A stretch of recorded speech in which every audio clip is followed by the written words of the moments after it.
In this guide, I will be showing you guys how to use Grok on X or Twitter account. Let's get started. First, launch your X app. Make sure you have already logged into your account. Once you're inside the app, look at the bottom navigation bar and find the option called Grok. Tap on it to open the Grok AI interface. After Grok screen appears, tap on the message box located at the bottom of the screen. Here you can type any question, prompt, or request you want. For example, I'm going to ask Grok to explain about politics. Now I can send it. Grok will then analyze the request and generate a response within a second.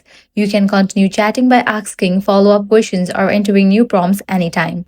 Grok also includes additional tools like web search, AI assistants, and content generation features to help you get more detailed answers directly inside X. So that's it. This way you can easily use Grok inside X account.